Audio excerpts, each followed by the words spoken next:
বাংলাদেশ ও নেপালে সম্প্রতি যেভাবে তরুণদের আন্দোলনে সরকার পতনের ঘটনা ঘটেছে, ভারতের ক্ষেত্রেও এই জেনজি ক্ষোভ মোদী সরকারের জন্য বড় একটি দুশ্চিন্তার কারণ হয়ে দাঁড়িয়েছে।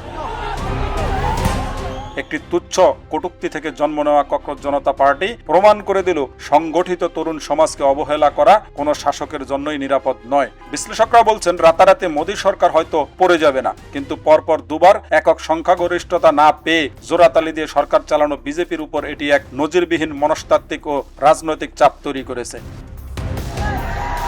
ভারতের ইতিহাসে তরুণদের এমন অভাবনীয় বিক্ষোভ দেখা যায়নি বললেই চলে। মাত্র কয়েক সপ্তাহের মধ্যে সামাজিক যোগাযোগ মাধ্যম থেকে রাজপথে ছড়িয়ে পড়েছে এক অভূতপূর্ব ছাত্র আন্দোলন। ক্ষুব্ধ তরুণ প্রজন্ম আওয়াজ তুলেছে সরকার ও প্রশাসনিক ব্যবস্থার বিরুদ্ধে। কিন্তু সবচেয়ে চমকপ্রদ বিষয় হলো, এই বিশাল আন্দোলনের নেতৃত্বে কোনো ঐতিহ্যবাহী রাজনৈতিক দল নেই, রয়েছে ককরোচ জনতা পার্টি।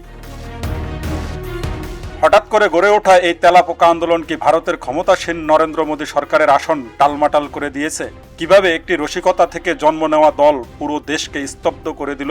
ককরোচ জনতা পার্টি মূলত ভারতের তরুণ ও শিক্ষার্থীদের দ্বারা গঠিত একটি ব্যঙ্গাত্মক আন্দোলন, যা পরে একটি শক্তিশালী রাজনৈতিক প্রতিবাদের রূপ নেয়।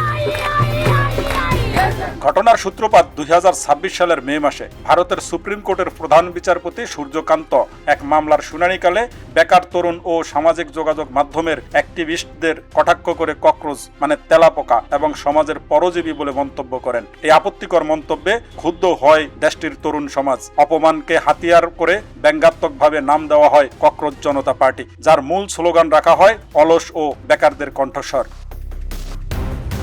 প্রথম দিকে এটি সোশ্যাল মিডিয়া কেন্দ্রিক প্রতিবাদ হলো, খুব দ্রুত তা ভয়াবহ রাজপথের আন্দোলনে রূপ নেয়। আন্দোলনের প্রধান দাবিগুলো হলো শিক্ষামন্ত্রীর পদত্যাগ, শিক্ষা ব্যবস্থার সংস্কার, বেকারত্ব দূরীকরণ। আন্দোলনকারীরা ভারতের সংসদ ভবনের দিকে সংসদ চলো অভিযানের ডাক দেয়। এতে অংশ নেয় প্রায় 50,000-এরও অধিক তরুণ। পুলিশ সংসদ ভবনের কাছাকাছি ব্যারিকেড দিয়ে পথ আটকে দিলে পরিস্থিতি উত্তপ্ত হয়ে ওঠে। আন্দোলনকারীরা ব্যারিকেড ভাঙার চেষ্টা করলে পুলিশ বেপরোয়া টিয়ার গ্যাস ছোড়ে এবং লাঠিচার্জ করে। সংঘর্ষে পুলিশ ও শিক্ষার্থী সহ প্রায় 180 জন আহত হয়। সরকারি দমন পীড়ন সত্ত্বেও আন্দোলন থামেনি। নয়াদিল্লির যন্তর মন্তরে হাজার হাজার তরুণ এখনো অবস্থান ধরে রেখেছে। তাদের স্পষ্ট ঘোষণা, শিক্ষামন্ত্রীর পদত্যাগ না হওয়া পর্যন্ত আন্দোলন চলবে।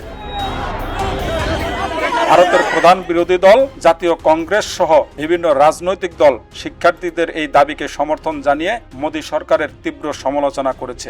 সরকারের প্রতিক্রিয়া ছিল অত্যন্ত কঠোর। আন্দোলনের গতি থামাতে পুলিশি শক্তি ব্যবহার করা হয়, গণগ্রেপ্তার চালানো হয় এবং ইন্টারনেট পরিষেবা সাময়িক ব্যাহত করার খবর পাওয়া যায়। বিজেপির মূল সমর্থন কাঠামোর একটি বড় অংশ হলো শহুরে মধ্যবিত্ত যুব সমাজ। সেই মধ্যবিত্ত পরিবারের সন্তানেরাই এখন রাজপথে নেমে মোদী সরকারের নীতিকে চ্যালেঞ্জ জানাচ্ছে। মোদী সরকার কি শিক্ষামন্ত্রীর পদত্যাগ মেনে নিয়ে শিক্ষার্থীদের শান্ত করবে, নাকি এই আন্দোলন আরো বড় দাবানলের রূপ নেবে, তা এখন দেখার বিষয়।